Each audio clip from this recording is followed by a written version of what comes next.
de las investigaciones y resulta que se lo sabe mejor que yo. Sean ustedes bienvenidos a este primer programa sobre prehistoria de Colombia. Este es un tema que ha sido investigado suficientemente, pero que ha sido muy poco divulgado y que el común de nuestra gente poco conoce sobre los hallazgos, sobre los trabajos, sobre las investigaciones que se han realizado en esta materia. Por esta razón, este programa se dedicará a la divulgación de la prehistoria colombiana. Hemos querido invitar al principal arqueólogo de este país, al maestro Gonzalo Correal. Bienvenido, maestro, a este programa de prehistoria colombiana. Muchas gracias. Aguazuque. Cuéntenos la experiencia de Aguazuque y los resultados de esta investigación. Pues Aguazuque es muy interesante para nosotros porque a través de los trabajos del Abra, de Tequendama, de Nemocón, de Sueva, de Gachalá, se había podido cubrir un lapso de la prehistoria comprendido entre cerca de 15.000 y 5.000 años antes del presente. La última fecha con la que se contaba antes de Aguazuque era la del sitio de Tequendama, de 5.000 años antes del presente. Y había un lapso oscuro en la prehistoria que no se sabía qué había ocurrido. Hay un vacío. Realmente se llamaba el vacío prehistórico en la sabana de Bogotá y hubo mucho interés. Se desarrollaron inclusive tesis arqueológicas tratando de llenar ese gran vacío de la sabana ocurrido entre 5.000 y 2.225 años antes del presente. Y por ningún lugar se encontraban los vestigios. Elementos. Llegamos a pensar que si hubiesen desplazado nuevamente hacia el Valle del Magdalena, o qué ocurría, se planteaban como hipótesis de trabajo posibles desplazamientos a otras áreas, quizás ocasionados por presiones ecológicas. Pero la sorpresa grande fue cuando aparece un sitio que se llama Aguazuque, en las proximidades al municipio de Soacha, y en este lugar se encuentran vestigios que se sitúan cronológicamente entre 5.000 y 2.225 años antes del presente, y nos estaban indicando unos elementos fundamentales en el desarrollo de la prehistoria en la sabana de Bogotá, porque antes los vimos como cazadores y recolectores, recorriendo grandes distancias y movilizándose a través de la sabana de un lugar en otro, y yendo hacia las vertientes del Guavio y moviéndose por todas las faldas cordilleranas, y de pronto... Si entiendo bien, alrededor de la sabana. Alrededor de la sabana y en los lugares circunvecinos, aún un poco distantes, como las vertientes del Guavio, ¿no? Hasta allá se podían movilizar. Un cazador recorre muchísimo. Hay que ver nuestros cuivas en los llanos que se movilizaban entre el Tomo del Tuparro y nuestros grupos primitivos recorriendo grandes distancias. Cantidad de kilómetros. Sí, pero cuando uno encuentra sedentarismo en Aguazuque, ¿cómo se podía pensar en cierto sedentarismo? Porque hay huellas circulares de viviendas, unas huellas donde aparecen los pequeños huecos de los techos de viviendas en forma de colmena, similares a las de Tres Ventanas en el Perú o a las de sitios arcaicos de los Estados Unidos. Entonces esto ya era pues un factor muy importante en el desarrollo de estas comunidades, el sedentarismo y la agrupación en lo que podría ser una incipiente congregación o aldea.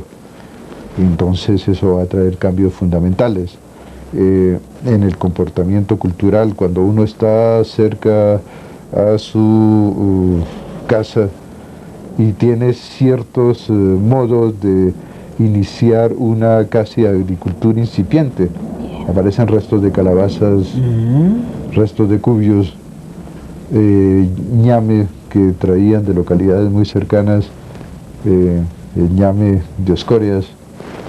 Entonces ya hay un excedente en producción económica y hay ciertas actividades que se van volviendo un poco más complejas, muy seguramente.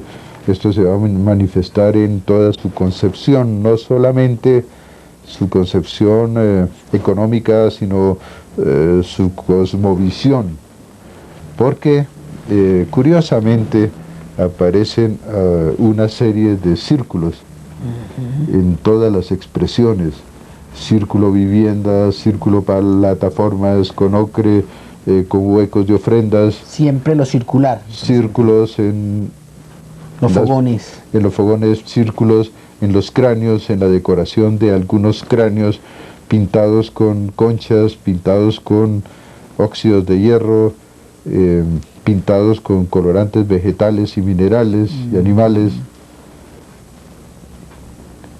Colocación de entierros en círculos. Aparece un círculo de más de 20 individuos, mujeres, hombres, niños, cerrado en uno de sus extremos hacia el oriente, con extremidades de dos sujetos diferentes. ¿Qué podría indicar venados, eso? Todo un ritual alrededor de la luna, el sol. Son rituales de carácter sideral, pero esto significa también que hay un gran cuidado en el manejo de las cosechas, en el manejo de las plantas, en el manejo de los ciclos de los cultivos, con la relación sideral.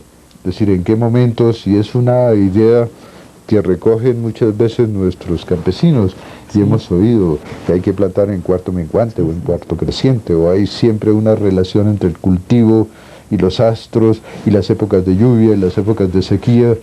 Es decir, hay una conexión mucho más grande entre estos elementos y lo que está haciendo el hombre en desarrollo de su cultura. Todo viene como un tejido, donde un punto se relaciona con otro. El hombre colombiano, el hombre americano mirando a las estrellas. ¿Podríamos decir entonces, maestro, que Aguazuque es el primer barrio de la Sabana de Bogotá? Sí, está muy buena su pregunta en ese sentido. Sí, es uno del barrio, si no el más antiguo, por lo menos uno de los barrios más antiguos de la Sabana de Bogotá, porque ya tenemos sus casitas, sus viviendas muy primitivas, y tenemos una forma de organización muy diferente con expresiones sedentarias, ¿no? Y con este tipo de vivienda, ¿no? Cuando la sabana se seca, cuando la sabana es habitable, ¿se puede decir que por Aguazuque entra el hombre de la sabana? Sí, uno puede pensar que fue uno de los puntos de movilización de estos grupos. Además, las condiciones no debieron variar en una forma demasiado significativa entre tiempos antiguos y actuales, por lo menos en un microclima como lo es Soacha, una zona seca. Se conserva por mucho tiempo en esta condición. Vestigios arquitectónicos de la vida de la colonia de Ciudad Kennedy se vienen destruyendo ante la inconsciencia de la memoria y de la historia local. Veamos el siguiente informe que nos presenta Alfonso Jaramillo. Viejo caserón de la Hacienda de las Margaritas. El último vestigio, el centenario vestigio de lo que fueron nuestras haciendas en el siglo pasado y en la colonia. Primero destruyeron la casa de la Hacienda El Rosario. Después destruyeron la casa de la Hacienda El Tintal. Y ahora nuestros ingenieros civiles intentan destruir el último vestigio que nos queda de la casa de la Hacienda de las Margaritas, sus tapias, sus jardines, sus hermosos rincones que hoy no pueden ser construidos. Están intentando borrarlos para levantar sus feos muros, sus horribles fachadas y perder nosotros el testimonio de lo que es nuestra historia y nuestro pasado. No podemos permitir que destruyan este vestigio cultural nuestro. Los ingenieros civiles tienen que comprender que no pueden seguir borrando nuestro pasado.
Hoy nos encontramos con doña Rosa, con don Víctor, en la antigua hacienda del Molino, un lugar característico de la época de la colonia en Ciudad Kennedy, donde las haciendas era el modo de vida de este lugar hace ya algunos años. Don Víctor, doña Rosa, bienvenido a Noticias. Señor, mucho gusto, ¿cómo está?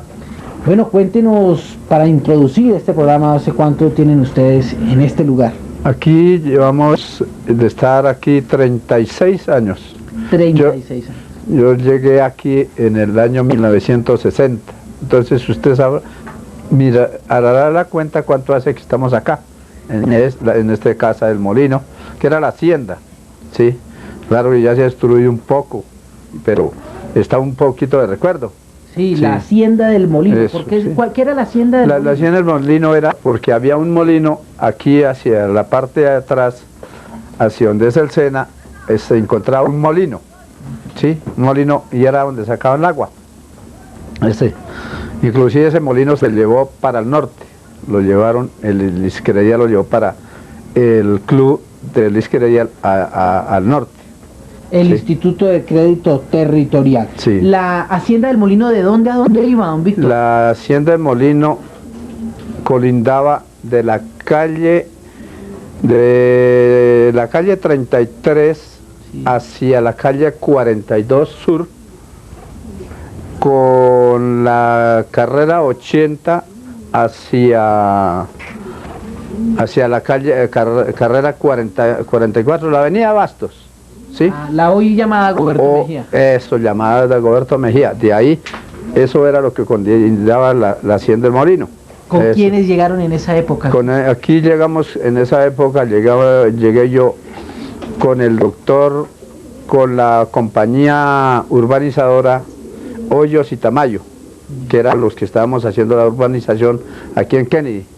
¿Sí? Aquí habían varias compañías, pero la hacienda era acá, que era un depósito del instituto. ¿Usted llegó con su familia? Sí, yo llegué con toda mi familia. Yo llegué con mi señora, mi mamá, mi papá, aquí, y nosotros inclusive, la gente que estaba aquí abriendo chambas, y los bulldozers, todo eso, esa gente se trajo de Gachetá, de Ubalá. Gente que venía de Ubalá, de Gachetá. Sí, de allá. Y nosotros les dábamos desayuno, almuerzo y comida. Inclusive había en el campamento, que aquí estaba al pie del campamento, ahí estaba el dormitorio para ellos. Y ellos dormían aquí y todo. Aquí se les daba la alimentación y salían a trabajar por la mañana. ¿Cuál es el primer recuerdo que usted tiene de estas tierras? ¿Cómo era este lugar? Este lugar era un potrero, completamente lo que era un potrero, porque se paraba uno sobre las paredes que habían acá, sí, y miraba uno para techo, a donde es hoy la FA, donde era la FA. La Fuerza Aérea Colombiana. Sí, ahí miraba uno y se veía, y ahí subían los buses para el Carvajal, que ese era uno también de los barrios antiguos, el barrio Carvajal, que había unas 3 casitas, pero era antiguo, y allá entraba la ruta de buses metropolitana. Los buses de la metropolitana. Los buses de la metropolitana entraban allá, y nosotros, para traer el mercado, nos tocaba salir aquí por esta parte del lado del Perpetuo Socorro, donde es el Perpetuo Socorro, que era una laguna, un humedal grandísimo, había ahí. Por ahí salíamos para Cuartillo Queso, a ir a traer la carne, traer todo lo que había que darle a la gente de comer acá. ¿Qué es Cuartillo de Queso? Cuartillo Queso era una parte que se llamaba hoy la fábrica de pinturas Terinza, me parece que es esa. Sí. O sea, en Venecia. Ahí. Llegaban hasta allá. Hasta allá llegamos, allá ese sitio, que era Las Delicias. Entonces allá había una panadería y nosotros traíamos el pan de allá. Desde Las Delicias. Desde Las Delicias. ¿Qué barrios fueron los primeros barrios que usted recuerda que hubo en ese sector? En ese sector está Las Delicias, está... Los primeros barrios que usted recuerda que estaban allá. De los primeros, de aquí para arriba. Sí. De aquí para arriba estaba Las Delicias, estaba... ¿No? ¿Cómo es que se llama este otro? ¿Cuál será? ¿El Carvajal? No, el Tunal. Ajá. El Tunal y el... ¿La Campiña ya no, estaba? Sí, la Campiña, el barrio Carvajal, la Chucua, el barrio Mosú.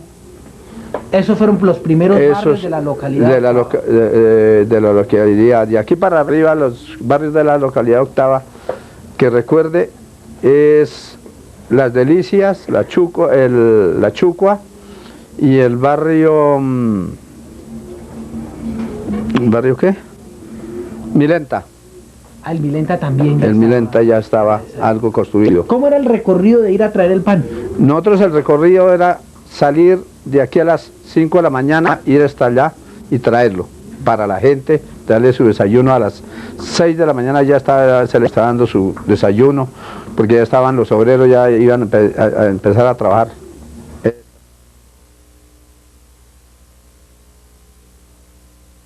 En la investigación se ha encontrado que hace más de 5.800 años, en los límites de Bosa y Ciudad Kennedy, hubo un asentamiento humano importante, que fue el asentamiento de Aguazuque, en Cerro Gordo.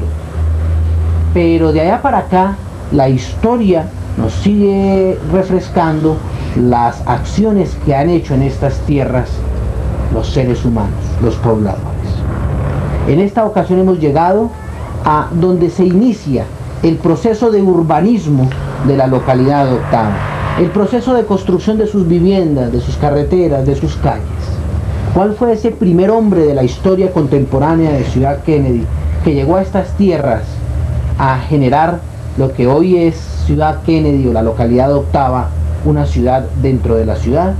Él es Manuel Antonio Saavedra Marroquín y su hijo.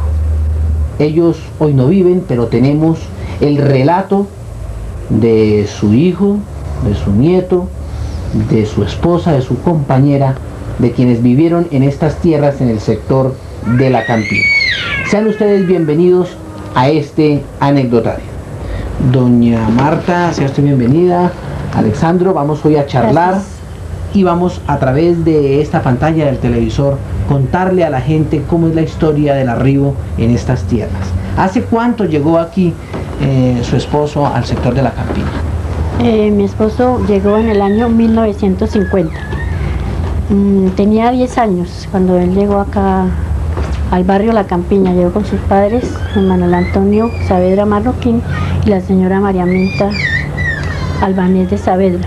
Él llegó pensionado de los ferrocarriles nacionales. Venía de Cartagena y luego lo mandaron a Faca y después fue cuando le adjudicaron la casita acá, la primera casa donde está el pino. En ese año 1950 llegó con sus 3 hijos, don Manuel Antonio Saavedra Marroquín, y desde esa época pues mi esposo Manuel Antonio Saavedra Albanés vivió acá en el barrio La Campiña.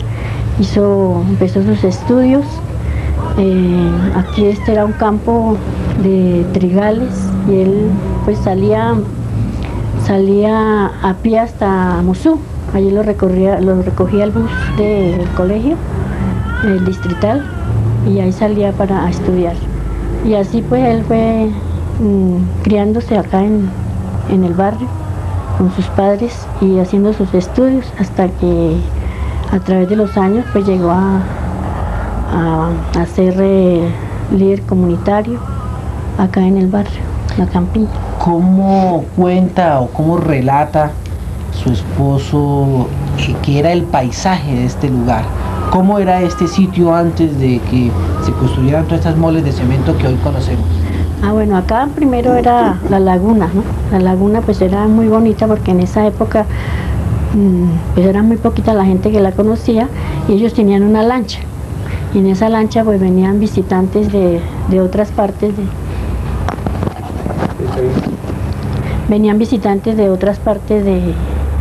de otros barrios del norte, venían acá y ellos tenían su lancha y la prestaban o alquilaban para que ellos se pasearan por esa laguna. Eran paisajes muy bonitos porque habían, pues me cuenta mi esposo, habían aves y patos, y ellos también tenían una especie de como una hacienda porque tenían su ganado, ellos tenían caballos, ovejas, ganado, caballos, vacas, pues de toda clase de animales que ellos les ¿Había gustaba. aquí ese tipo de Sí, según lo relataron mi padre, pues tenían ganado, caballerías, ovejas, y pues todo se facilitaba, ¿no? El paisaje era casi armonioso, era un campo, una hacienda completa, entonces era una vida muy tranquila, muy hermosa. Emigraban también aquí en épocas patos que venían de Canadá, hacían su asentadero acá temporal para proseguir su vida hasta la Argentina. Entonces era un paisaje completamente hermoso, ¿no? Las necesidades básicas, me refiero al agua para cocinar, la sacaban de la laguna, luz, servicios públicos. ¿Cómo hacía la familia recién llegada? Pues ellos de todas formas, primero que todo, hicieron una especie de destiladero, ¿no? Como cuenta mi papá, ¿no? Se procesaba el agua, se hacía una destilación especial del agua de la laguna, se destilaba y esta era el agua que luego servía y era para el consumo personal, ¿no? En cuanto a la energía, pues en las primeras épocas, pues recién llegados, no habría energía de ninguna clase acá, tocaba primeramente con luz de contrabando. Era la forma pues primera mientras empezaban a sentarse específicamente acá en la zona, ¿no? como no había ninguna garantía de luz ni nada legalizado, eran potreros grandísimos, era un campo completamente, entonces no había nada asentado específicamente. Para estudiar, ¿cómo hacía su esposo? ¿Cómo hizo para estudiar él? Bueno, eso a él sí le tocó pues difícil, ¿no? Como él mismo nos cuenta, porque él, como le cuento, le narré anteriormente, él salía de acá, salía a pie hasta Musú. Sí. Entonces ahí era donde lo recogía el bus del colegio, porque como no había medio de transporte todavía por estos lados, entonces salía hasta Musú. Después fue cuando ya empezó a habitar la gente y venían uno que otro transporte, que llegaban allí a Delicias. ¿Pasaba el tranvía? Pasaba el tren. Sí, el tren pasaba también a Suacha. La carrera, sí. Pasaba el tren, era cuando en esa época, pues dígame, se iban a Girardot, cuando llegaron ellos, ¿no? Todavía pasaba el tren por acá, para ir a Girardot, a Mesita, a Esperanza, creo, todo eso. Por ahí pasaba el tren y ellos, a veces había un paradero ahí, creo, y ahí los recogían, porque mi esposo era de Girardot. Yeah. Era de Girardot y ella también, la señora María Menta también era de Girardot, con ascendencia paisa.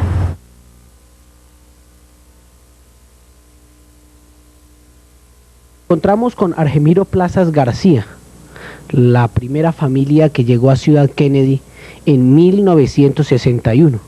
Don Argemiro, bienvenido al noticiero de televisión local. Gracias. Sí, señor. Hay en ese 1961 una fecha que no olvidamos los kennedianos, que fue cuando vinieron los dos grandes presidentes de esa época, John F. Kennedy y Alberto Lleras Camargo, a inaugurar este gran barrio, este gran programa, esto que siempre sobrepasó los cálculos de entonces. Aquí vemos en estas fotografías que tengo exhibidas, y tengo esa grata recordación de mostrar con cuerpos presentes lo que hubo ese 17 de diciembre de 1961, aquí, en esa ciudad techo de entonces. ¿Qué nos puede, por ejemplo, contar don Argemiro acerca de cómo se construyeron estas viviendas? Es el programa más bonito que tal vez en el siglo hubo, porque fue programado ese gran programa de Alianza para el Progreso, con el solo fin de que esto llegara primero a los más humildes y de ahí partiera hacia arriba. ¿Las casas se entregaron construidas o la misma gente las construyó? Por eso es lo que le cuento, un programa que no volveremos a ver, porque fue así como le digo. Hay tal vez tres puntos que fueron los esenciales o el fin de la Alianza para el Progreso, que fue darle primero casa al que más hijos tuviera, menos educación y menos capital, a ese personaje que encontraran, así que llenara estos tres motivos, era casi seguro que saldría favorecido con casa, porque esa era la cuota que exigían para esto. Las casas nos tocaba hacerlas, porque el programa fue autoconstrucción. Pero fue lo más lindo, porque allí tuvo cabida la señora, las hijas, los hijos, todos servían aquí ya para traernos agua, que no había que cargarla de lejos.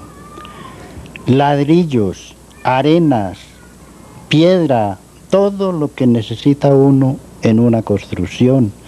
Trabajaba toda la familia, desde el más pequeño hasta el más grande. Así fue para poder hacer estas casitas que tengo algunas fotos aquí para mostrarles, que las hicimos en 4 meses, en solo los días de fiesta.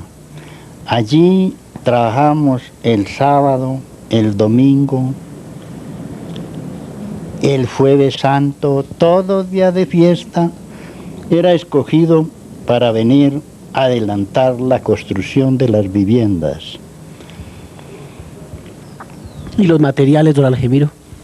Todo nos lo tenía el Instituto de Crédito Territorial, que era el que dirigía esto. A nosotros nos tenían ingenieros, nos tenían constructores para enseñarnos a colocar los ladrillos, que en ocasiones colocábamos 3 y nos hacían tumbar 2 porque nos quedaban mal algo, y estaban los dirigentes allí para corregir los errores y que la construcción nos quedara muy bien. Gracias a la cooperación de ese entonces gerente del Instituto de Crédito Territorial, que todo lo planeó muy bien, y a nosotros no nos dejaban perder minuto, ya por falta de materiales. Aquí habían almacenes a donde se conseguía todo lo que nosotros necesitábamos, al pie de las obras, no había que ir lejos a traerlos. ¿Cómo era, don Algemiro, este terreno donde hoy conocemos a Ciudad Kennedy? ¿Qué había aquí antes de que estuvieran las casas? Cuando nosotros llegamos a iniciar este programa, no se conocían casas desde Puente Aranda para acá. Habían tal vez algunas 2 o 3 antes de llegar a Banderas, que se llamaba el aeropuerto de Techo, el único que había para este lado. Y Potreros. Ahí el resto no conocimos sino potreros. Hasta Techo había...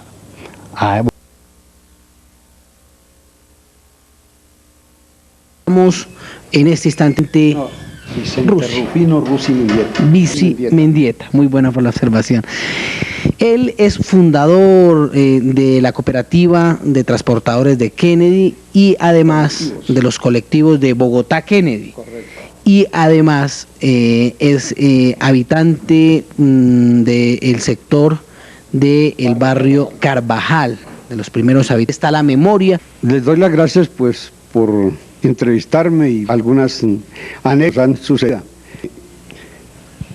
Soy Vicente Rusi, de los cuales el principio que yo en el barrio Carvajal soy socio 3, es decir, hace 44 años. Yo era ya transportador. Barrio Carvajal. Padre Carvajal, compré en 600 pesos metros de frente por 30 de fondo, sean 300 metros. Valía el lote al 800 años 53. ¿Dónde nació don José Vicente? Yo nací en Sutamarchán, Boyacá.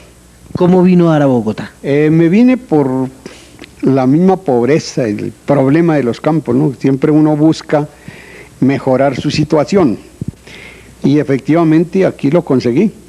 Estoy muy contento, vivo feliz, agradecido de mi barrio Carvajal, igualmente de los colectivos Kennedy. Porque aquí en el Carvajal yo principié con un carrito y hacía colectivos porque aquí en el barrio no se conseguía transporte. Nos tocaba, los que nos alcanzamos a ir a las 7 de la mañana, los que trabajaban, ¿no? De empleados se iban a las 7 de la mañana. Luego al mediodía había otro bus y uno por la noche, nada más. Los que se quedaron, se quedaron. Entonces yo, como tenía un taxi, les hacía colectivo. Después vino, fundaron Ciudad Kennedy y allí también principié a hacer colectivo. Fue cuando se fundó el colectivo Kennedy. Desde entonces yo seguí y me afilié en el año 66, abril del 66, hace 33 años, 34 años.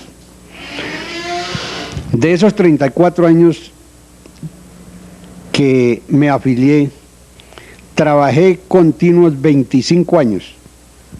A los 25 años tuve tan mala suerte que llegó un grupo de amigos, muy amigos de La Plata, y me hicieron una encerrona en la forma más miserable. Regálenos de su memoria, de su recuerdo, cómo era este barrio Carvajal en ese año. El barrio Carvajal era bastante grande, muy despoblado. Por cierto, el padre Carvajal hizo una manzana completa. Las casas eran a 3.000 pesos y las más grandes a 6.000 pesos. ¿Están ubicadas hoy en qué sector? Aquí frente a mi casa. Este es el barrio del tercer sector también, que fue el primero que fundó el padre Carvajal. ¿Cómo era él? ¿Cómo era el padre Carvajal? Bueno, era un señor muy bueno, muy de un ambiente tremendamente bueno, muy formal, muy trabajador. Él no dormía casi por atender a todos los quehaceres, porque eran 3 barrios, barrio Santa María, barrio León 13 y este barrio Carvajal. Habían, tan así que yo quedé en el número 4.000 y pico, según mi libreta que tengo todavía. Yo quedé exactamente en el 4.500 no sé qué. O sea que éramos muchísimos socios. Hoy día quedamos 70 socios, pero yo todavía figuro como socio del barrio Carvajal. Entonces, aquí se sufría mucho por el agua. Se sufría por No había alcantarillado. Aquí nos tocó hacer pozo séptico. Luego, para el agua, el padre hizo un barreno y sacábamos agua del barreno para lavar. Habría que hacer fila porque... Sí, lógico. Esta agua no servía sino para lavar. Solo servía. Para comer nos la traían en carro tanque. Tocaba tener una caneca y recibir el agua. ¿Cuánto tiempo así? Más o menos ¿cuánto tiempo así? No me acuerdo, pero sí por lo menos 5 años. Por lo menos 5 años. Por lo menos, sí señor, en ese problema. Y después ya el padre nos logró traer una llave de agua para todo el barrio. Entonces allá nos tocaba hacer cola para coger el chorrito de agua en la pila, pero eso ya fue un descanso, y el resto por canecas. Alrededor del barrio, ¿qué había? ¿Cómo era el paisaje? ¿Cómo era el entorno de esta comunidad? Esto era un peladero. Eso no se veía árboles. Esto es puramente un peladero, por eso lo pusieron techo, porque aquí poco llovía. Y bueno, el techo era el aeropuerto donde llegaban los aviones, y llegaban y salían, ¿no? Pocos árboles. Pocos árboles. La primera vivienda hacia Santa Fe de Bogotá, ¿cuál era? ¿El primer asentamiento humano? ¿Hacia dónde encontraba uno? En el hipódromo de techo. En el hipódromo de techo. Sí, señor. Y luego donde el aeropuerto. Y luego el aeropuerto, es decir, sí. Estamos hablando del barrio Marsella. Sí, prácticamente. En el hipódromo. Sí, señor. Sí. Exacto, ahí habían viviendas.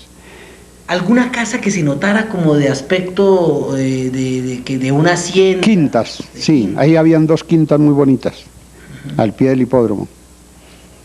Y el resto, pues... ¿Qué tipo de animales se veían alrededor de...? Vacas, ovejas, cabros.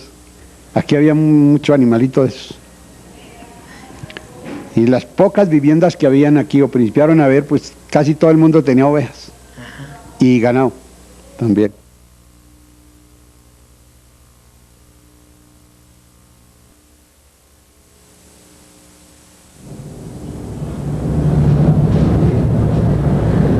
Bueno, sean ustedes bienvenidos a un programa más de la historia reciente de Ciudad Kennedy. La historia que comienza el 17 de diciembre de 1961, cuando se inaugura el proyecto de vivienda Techo, que luego con la muerte del presidente norteamericano se denominaría Ciudad Kennedy. Una ciudad dentro de la ciudad que hoy tiene casi 2 millones de habitantes. Me acompañan don Carlos Arjona, comúnmente conocido como el alcalde. Me acompaña también el señor Félix Salamanca, el señor Primitivo Zavala y don Juan Ramón Cantillo, todos habitantes fundadores de la localidad octava de Ciudad Kennedy, en el proyecto de vivienda que adelantaría la Alianza para el Progreso, proyecto de vivienda Ciudad Techo. Nos encontramos en un lugar de la localidad octava, frente a la estación de bomberos de Ciudad Kennedy, donde con juego de rana y con juegos típicos es el punto de encuentro de los fundadores para hacer remembranza. Don Carlos, bienvenido a este importante programa. Muchas gracias, muy amable. Quería comentarle que la fundación de Kennedy de Techo se inició con la hechura de 34.869 casas, siendo presidente el doctor Alberto Lleras. Luego la primer casa que existe aún todavía prácticamente en su hechura inicial se halla ubicada en la calle 38 Sur, número 74B35 de la Supermanzana 6. De la Supermanzana 6. Hoy vamos a hacer un recorrido por el pasado, un recorrido por la historia de la fundación de esta localidad. Por ejemplo, le preguntamos aquí a don Primitivo, ¿en qué momento llegó usted por primera vez a estas tierras? ¿Cuál es la primera imagen que tiene usted de las tierras de Ciudad Kennedy? De Ciudad Kennedy, pues resulta que yo trabajaba en Avianca, que cuando eso el aeropuerto funcionaba aquí en Techo. Y por cosas de la vida yo había participado en una invasión de tierras allá en el pie de San Carlos, en la loma esa de San Carlos. En la loma de San Carlos. Entonces la policía nos sacó y nos dijo que sí nos iban a dar casa, pero que ahí no, porque eso era de la beneficencia. Entonces que fuéramos al Instituto de Crédito Territorial. Exactamente. Y allá nos dieron un formulario y lo pasamos. Y al año me resultó que ha salido favorecido, vi en la prensa que ha salido favorecido pues en el programa de ayuda mutua, aquí en Techo. ¿Pero usted trabajaba en el aeropuerto de Techo? Yo trabajaba en el aeropuerto. ¿Qué imágenes, qué recuerdos tiene de estas tierras? Pues ¿Cómo eran estas tierras? Pues esto eran potreros totalmente sembrados de cebada. Sembrados de cebada. Sí, esto era cebada.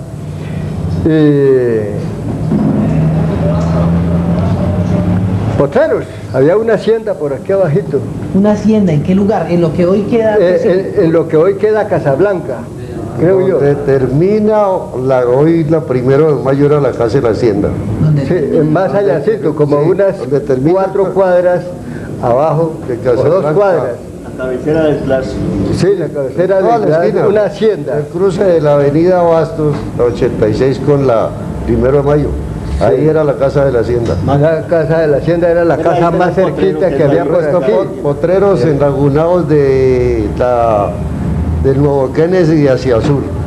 Cuando llovía hacia invierno se enlagunaban bastante. ¿Qué clase de animales recuerdan ustedes que habían en el lugar? Bueno, pues aquí, así animales, pues tenía uno que de pronto haberse metido al monte a cazar, ¿no? Esto era monte. Pero lo que sí recuerdo es el día que nos citaron aquí a enseñarnos nos citaron aquí en el almacén número 2. En el almacén 2. Eso se denominaba almacén, donde depositaban los materiales para construir.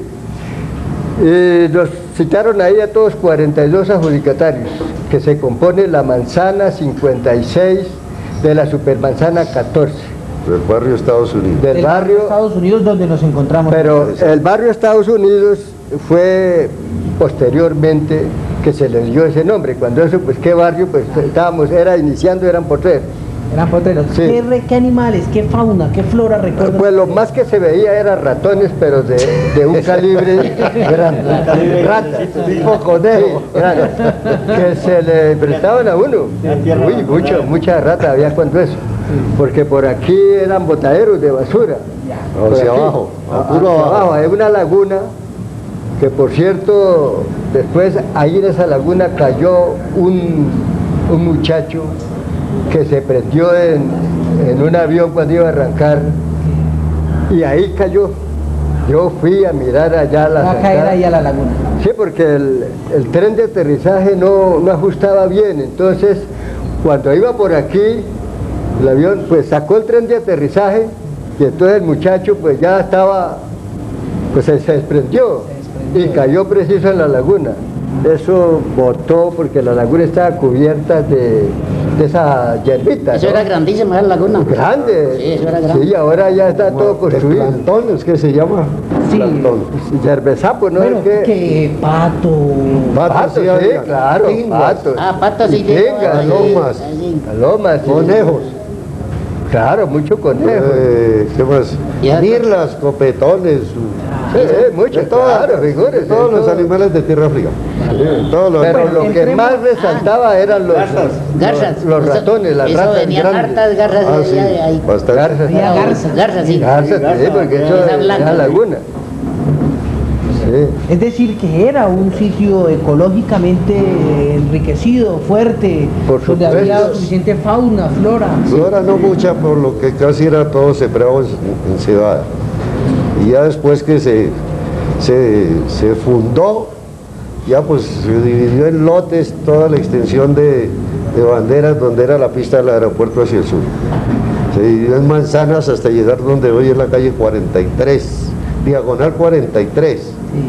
Hasta ahí llegó la primera fundación Límite de del techo. Gran Colombiano con el barrio Nuevo Kennedy. Exactamente. Ese sector. Bien.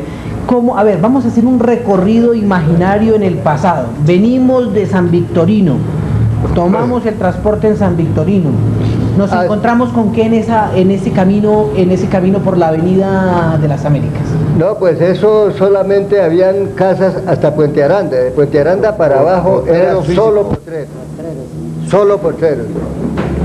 Hasta Banderas. En Banderas alrededor ya habían algunas primeras casas. Sí, eso sí. Sí, Banderas, sí, de Banderas para abajo estaba. Me encontraba ahí en el Pío 12. El barrio Pío 12. Se llama todavía. Sí, todavía se llama Pío 12. Al lado del hipódromo de Techo, del aeropuerto de Techo, ¿habían algunas viviendas? No, Sí, también. no, había Sí, habían unas había viviendas. una casa ahí, la entrada. Una casa era todo lo que había. El resto era potrero. Y la entrada, la avenida común y corriente que todavía existe. Sí, por ahí esa era la bus. entrada principal, y ahí llegaron hasta Banderas.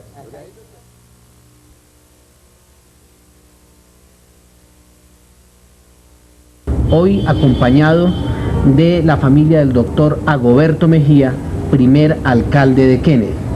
Bueno, ¿cómo llega el doctor Agoberto Mejía a ser alcalde de Ciudad Kennedy? El primer alcalde de Ciudad Kennedy. Para el año de 1967, la localidad de Suba era un municipio anexado al Distrito Especial de Bogotá. Y el gobierno nacional por ley, creó las alcaldías menores. Y la primera alcaldía de todo el distrito fue la alcaldía de Ciudad Kennedy. Estaba en ese momento como alcalde de Bogotá el doctor Virgilio Barco Vargas y como presidente de la República el doctor Carlos Lleras Restrepo. El doctor Virgilio Barco, queriendo premiar a Agoberto por su dedicación y por su trabajo en la alcaldía de Suba, lo nombró alcalde menor de la primera localidad, Ciudad Kennedy. Qué importante, eso en 1967. ¿Cuál es la primera sede que encontramos de la alcaldía? ¿A dónde llegó a funcionar el doctor Agoberto Mejía? Él llegó a funcionar en una sede que era de propiedad del Instituto de Crédito Territorial en la Supermanzana 8. Esa también está en fotografía. La que podemos estamos mostrar observando en fotografía. En la inauguración, ¿cómo fue la inauguración de esa sede? La inauguración de la alcaldía menor fue un hecho apoteósico para la octava zona. El 6 de marzo de 1967 se reunieron todos los habitantes de Kennedy frente a al sitio donde estaba localizada la alcaldía el doctor Virgilio Barco como alcalde mayor de Bogotá, el padre José Vicente Echeverry como el párroco más importante de ese momento en Ciudad Kennedy, y otra serie de personas, entre los cuales está el señor Humberto Quintero, la señora Teresa de Sora y la señora Elsie de Ariza, y muchas personas más que colaboraron para que la primera alcaldía fuera Ciudad Kennedy. Se reunieron con todos los habitantes, se hizo la bendición de la sede y se hizo la inauguración con discursos del doctor Virgilio Barco, de Agoberto como primer alcalde y de representantes de cada una de las entidades políticas que funcionaban en ese momento en Kennedy, como eran el Partido Liberal, el Partido Consideral, el Partido Conservador y la ANAPO. Que eran las tres entidades políticas más fuertes que tenía Ciudad Kennedy. Qué bien, importante. Volvamos, doña Lucia, a la historia, al principio. Es elegido el alcalde, por línea directa, el alcalde mayor, el doctor Virgilio Barco, el doctor Agoberto Mejía como alcalde, primer alcalde en ese entonces menor de la localidad, de la zona octava. Llega él a la alcaldía. ¿Cuál es la primera acción, las primeras acciones que tiene que desarrollar el doctor Agoberto? Las primeras acciones que tiene que desarrollar es hacer un estudio profundo de las necesidades prioritarias de la comunidad. Entre ellas estaba, por ejemplo, la seguridad, el que se construyera un cuartel y no una simple estación de policía, el que se construyera un cuartel de bomberos, y para esos aspectos de la seguridad él creó unas calcamonías que las estamos viendo en la fotografía, sí, señora, en las cuales se le pedía colaboración a los habitantes de Kennedy para comenzar los estudios y la posibilidad de la construcción del cuartel de bomberos, y la posibilidad de poner al servicio unas 2 carropatrullas que le había dado la Secretaría de Gobierno. Para esas actividades y la venta de esas calcamonías que por esa época se veían en todas las puertas de Ciudad Kennedy, nos prestaron un carro de bomberos, y cada 8 días las señoras que colaborábamos con la alcaldía menor salíamos en el carro de bomberos y vendíamos la calcamonía a 50 centavos. A 50 centavos. A 50 centavos. Y recogíamos las donaciones que cada habitante de Kennedy daba en unas alcancías selladas. Y con esa plata se pararon las 2 carropatrullas con las cuales se comenzó a mejorar la seguridad de la comunidad. Y luego entonces sirvió como base para que bomberos voluntarios trabajaran junto con el alcalde menor y con las juntas de acción comunal para que el distrito construyera el cuartel de bomberos que hoy existe en Ciudad Kennedy. Ese cuartel de bomberos costó 7 millones de pesos en esa época, en 1968. Esos 7 millones fueron completamente, milimétricamente fiscalizados por el alcalde menor y por el tesorero, el que manejaba los dineros, que era el señor Humberto Quintero. El señor Humberto Quintero era el veedor, podríamos decirlo, y el que manejaba pues dineros de la construcción del cuartel de bomberos. Y las patrullas pues subsistieron como durante 2 años hasta que Agoberto dejó de ser el alcalde menor, pero con ellas hacíamos patrullaje hasta las mujeres por la noche, porque como estábamos construyendo el distrito estaba construyendo por intermedio de la Secretaría de Educación y de la Secretaría de Hacienda los cercados de las 24 concentraciones escolares que había en Kennedy. Y como cada concentración ocupa más de una manzana, los cercos de las escuelas costaban muchísimo dinero. Y acuerdo que en esa época costaron $1 millón de pesos los cercos de las 24 concentraciones. ¿Todas las 24? Todas las 24. Ese $1 millón de pesos lo conseguimos Agoberto y el grupo de señoras que lo acompañábamos con el doctor Sánchez,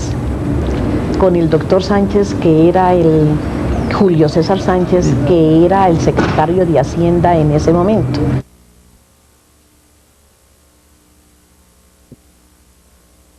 esta ocasión nos encontramos en el Salón Comunal del Barrio Clas con Margarita Daza, la presidente y miembro fundadora de esta comunidad. Margarita, sea usted bienvenida a el anecdotario de Ciudad Kennedy. Gracias por haber escogido al Barrio Clas para este anecdotario, teniendo en cuenta que verdaderamente aquí se ha desarrollado un proyecto comunitario. Precisamente, ¿en qué año o hacia qué año empiezan a llegar a este sector del Barrio Clas los primeros asentamientos humanos? Bueno, a ver,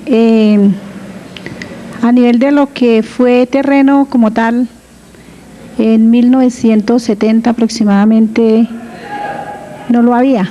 Aquí había era un botadero donde se recolectaba toda la basura de Bogotá y donde poco a poco la gente fue llegando a vivir en los sitios que fueron adecuando, pero en un momento dado con un gran hacinamiento donde familias de diferentes regiones de Colombia fueron buscando un sitio donde residir, de tal manera que esto fue creciendo poco a poco y en medio de muchísimas cosas como un mal ambiente, como falta de servicios en todas las áreas y donde se presenta la problemática a nivel de que el terreno en sí no fue adquirido legalmente en su inicio, ¿no? Hubo problemas, por supuesto hubo policía que quiso sacar la gente y de ahí nace la verdadera lucha de los pocos que en aquel tiempo residíamos en este barrio o en lo que era el inicio del Barrio Clas. ¿Cuáles eran las formas de organización de ese entonces? En ese entonces, debido a que el agua, la luz y especialmente el problema del agua había que traerla de Kennedy o de Bosa, pues era muy difícil teniendo en cuenta que no había transporte, ni siquiera había una vía para a que hubiese una comunicación por transporte, por un medio de transporte pues fácil, de tal manera que en ese tiempo el único medio de transporte para algunas personas pues era el burrito, ¿no? Habían personas que tenían su asno y se traía el agua en él, de pronto lo alquilaban a otros vecinos para traer el agua, pero muy común y muy corriente era traer el agua cargada por cada persona, por sus propios medios, de tal manera que la gente tenía que hacer un muy buen ejercicio diario para poder tener el líquido y poder sobrevivir en este aspecto. Desde el punto de vista geográfico, ¿cuál fue el primer sector que empezó a desarrollarse este barrio? A ver, hubo, por decirlo así, dos partes. Una franja de tierra firme, que está en lo que en ese tiempo se llamó Tres Esquinas y que hoy es entre la calle 55, la calle 56, la avenida Goberto Mejía y podríamos decir que la carrera 88 más o menos fue donde se sentaba, por decir así, las familias cuando llegaban al barrio. Pero hubo otro también muy particular, muy específico, que era el sitio de la orilla del río hacia la parte de lo que es hoy la carrera 89C, la transversal 89, donde algunas familias vivían de la crianza de cerdos y otros animales domésticos, de tal manera que la distribución en el barrio estuvo en algunas partes y en el centro del barrio pues se seguía rellenando con todo lo que los demás bogotanos enviaban en ese tiempo de era el colector de la basura. de tal manera que en esta forma fue que se fue gestando el proceso a nivel sectorial del barrio. Hablémonos un poco acerca de cómo era el sistema de la cocina, del mercadeo, cómo se traía la comida para cocinar aquí. A ver, pues estamos hablando más o menos del 70. La plaza de Cora Bastos fue inaugurada en el 72, creo, con temor a equivocarme, sí. En julio 20 del 72. Y este fue un abasto directamente para el barrio, puesto que se le facilitaba a la comunidad dirigirse allí a traer sus diferentes productos para su propio sustento, pero también se inició la forma de mercadeo a nivel del barrio, de comercio en el barrio, en las casas, si así se les podía llamar en ese tiempo, hechas a base de madera y de material de desecho, por decirlo en esa forma, se inició un comercio y el principal proveedor era Cora Bastos. En 1972, principios del 72, la central de Cora Bastos se convierte en un lugar especial de la vida de la localidad octava de Ciudad Kennedy, ya que este sitio va a generar toda una dinámica en la vida social, comercial y laboral de la localidad octava. Podríamos decir que Ciudad Kennedy, antes de Cora Bastos, tenía una vida provincial, una vida municipal, pero con la llegada de Cora Bastos, el país y Bogotá centra su atención en la dinámica comercial que esta central genera en la localidad. Por eso María Amparo Rodríguez, funcionaria de Cora Bastos ya de hace 26 años, antes de que Cora Bastos llegara aquí, es una de las personas invitadas a este anecdotario. Bienvenida, María Amparo. Gracias. Bueno, María Amparo, empecemos contándonos, ¿usted de qué región del país es? De Bogotá. Bogotana, de pura cepa. Sí, cómo no. María Amparo, ¿cómo hace usted o cómo es el proceso? ¿Cómo llega usted a trabajar con la central de Cora Bastos? Bueno, yo me ingresé en el 70, cuando funcionaban las oficinas en la 45 con 30. Luego, a los 2 años, en el 72, en julio, nos venimos acá a Cora Bastos, cuando ya está construida. Cuando ya está construida, la primera imagen, la primera impresión que tiene del espacio físico de lo que hoy es Cora Bastos. Bueno, en principio era, de pronto podría decirle que como un potrero. Sí. Era el espacio. Luego ya, como le digo, en 2 años regreso y encuentro ya las bodegas construidas, 20 bodegas construidas. En ese momento del potrero, ¿cómo era el espacio físico ambiental que había aquí? Puramente terreno. En la parte sur, más al sur, había una laguna. Sí. ¿Qué recuerdos tiene de esa laguna? ¿Qué alcanza a recordar de esa laguna? Bueno, había muchísima suciedad. Sí. Eso sí es la realidad. Y el resto, completamente el terreno. Sí. Bueno, ya Cora Bastos es construido, ¿sí? Sí. ¿Cómo es esa primera infraestructura física de Cora Bastos? Muy bonita, una organización muy buena, un aseo espléndido, bastante amplio. ¿Cuántas bodegas, por ejemplo, se inauguraron? 20 bodegas. ¿Actualmente cuántas hay? En este momento hay 29 y la zona campesina, sí, que queda aparte. En ese momento también encontramos la zona de los bancos. ¿Se inauguró con la zona bancaria? Se inauguró, sí, también. Y la zona administrativa.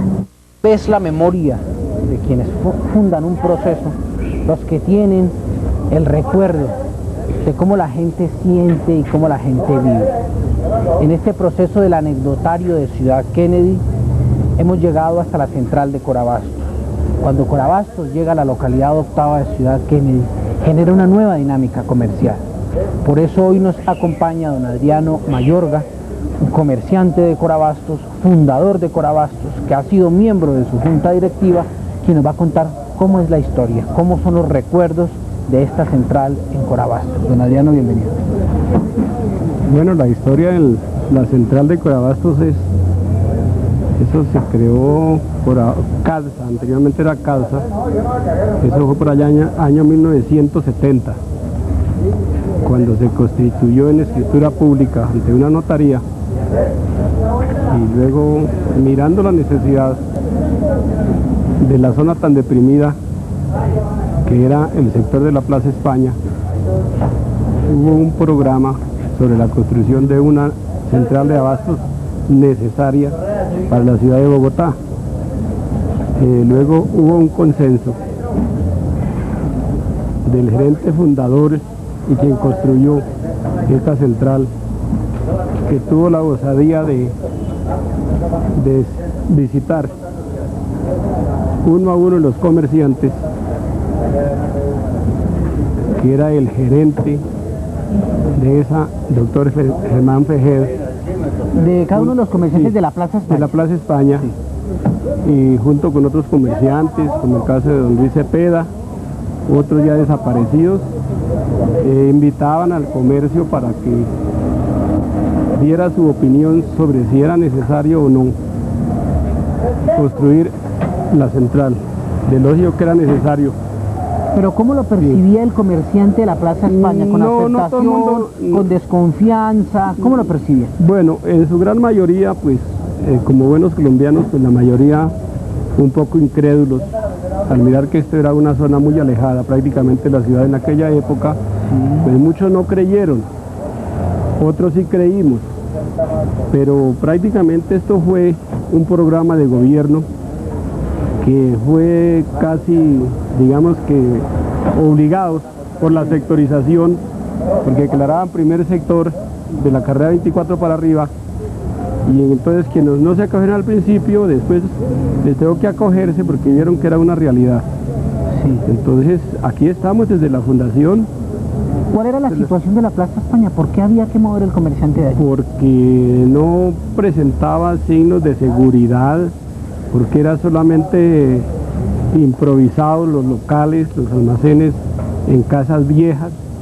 Aún existe todavía, ahí en la Plaza España existen negocios en las mismas casas, sin haber renovado la estructuración de la construcción.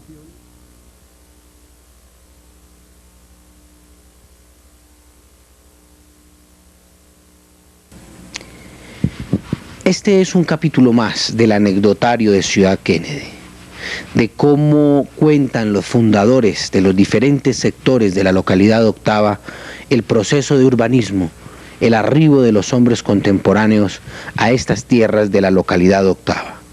En esta ocasión nos encontramos con Jaime Vanegas, presidente de Patibonito Primer Sector, hombre que llega en el año de 1972 a estas tierras cuando tan solo eran un extenso potrero. Jaime, bienvenido al anecdotario. Muchas gracias, Fidel. Agradeciéndole pues su gran oportunidad que me da para dar más o menos un informe general o prácticamente parte de historia de lo que venimos trajinando y buscándole el beneficio de estas comunidades. Bueno, Jaime, ¿en qué año llegas a Patibonito? Yo vine a Patibonito porque pues desde luego yo fui comerciante toda la vida y llegó de Corabastos a Patibonito y desde luego pues buscábamos la parte más cerca, que fue Patibonito, donde los señores Norberto Zamudio, o sea la firma de Norberto Zamudio Moreno, empezaron a urbanizar estos potreros, dando unos lotes sumamente baratos, con algunas garantías de, como eran calles mecanizadas, pilas de agua, pero no tenían agua. ¿Pilas de agua sin agua? Sin agua. Pero pues a medida de que fuimos metiéndonos, nosotros como comunidad teníamos que salir adelante. Jaime, ¿de qué parte del país es? Yo soy orientuno.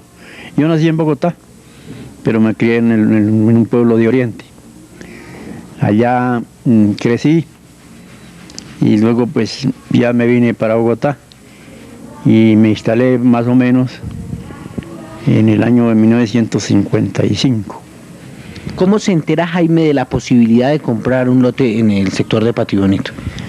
Porque a Corabastos, como pues siempre Corabastos buscan los comerciantes para poderles vender, desde la cual hoy caímos un poco de amigos y compramos de a lotecito con el fin de buscar la vivienda, porque pues lo primero que cualquier ciudadano, cualquier ser humano que llega a estas ciudades buscando a ver en qué forma mete la cabeza, y en la cual pues aquí metimos la cabeza varios ciudadanos de todos los departamentos hay, y viendo la facilidad del baratillo de lotes, pues nos embarcamos. Pero resulta que todas las promesas que hizo los urbanizadores no nos cumplieron. Entonces nosotros sí nos tocó organizarnos, primero formar un comité. Y desde luego aquí hubo otra junta anterior de la mía, pues haciendo trámites como fue la personería jurídica, porque estaba el conjunto primero y segundo sector con una sola personería jurídica, pero era muy extenso a medida de que iba creciendo la población, y así hacía difícil manejarlo en una sola junta comunal. Eso hubo que hacer una división, y desde luego cada uno sacó su personería jurídica, y cada uno se organizó en sus barrios. Desde luego los servicios básicos, como es el agua potable necesariamente, el alcantarillado de aguas negras, y teléfonos y energía, eso sí había que hacer conjuntamente unos convenios con las empresas. Desde luego aquí, por ejemplo, el servicio de acueducto, se hizo un convenio con el gerente en el tiempo y se hizo más o menos un presupuesto. Se abrieron conjuntamente una cuenta en el Banco Ganadero sucursal Corabastos, y había que consignar el 30%. Ese en ese tiempo se llamaba el 30-70. El 30 a aportar, que era un valor de 1.200 pesos, y otro valor de 1.200 pesos, uno para alcantarillado de aguas negras, otro para el agua potable. Y desde ahí entonces se fue consignando esa plata para que la empresa de una vez ya se hiciera cargo de hacernos esa obra. Ya desde luego ya teníamos la personería jurídica, teníamos todo en plenación, aprobado para que las empresas nos cubrieran los servicios que necesitábamos. Lo cierto es que hasta esa época del año 1979, que fue la inundación. Cuando llega la inundación de Patio Bonito, pero retrocedamos un poquito, no vayamos tan rápido, don Jaime, porque queremos hacer una lectura más menuda de la historia. Llega por primera vez a este sector, y ¿en qué momento viene a mirar el lote que le estaban ofreciendo? Sí, en esos días, en el año 72, venimos a mirar el terreno, pero pues esto era muy novedoso, porque es decir, en un tiempo venir a Techo era muy lejos. Pero sin embargo nos metimos aquí más abajo de Techo, por el asunto de más cerca del trabajo, Corabastos. Y desde luego a medida de que el uno nos dábamos ánimo al otro, y pues fuimos comprando, fuimos urbanizando. ¿Cómo era el tamaño de los lotes? ¿Cómo estaban loteados, delimitados? ¿Cómo podía uno decir, este es mi lote? Desde eso estaban por manzanas. Por ejemplo, aquí donde yo estoy, la manzana, el lote 4 de la manzana M22. Y así sucesivamente hay un listado donde se diferencia por el lote y manzana. La construcción era autoconstrucción, vendían solamente el lote, era un loteo. Solamente el lote. Y cada uno, pues sin planeación. Aquí cada uno hacíamos la casa como quisiera uno.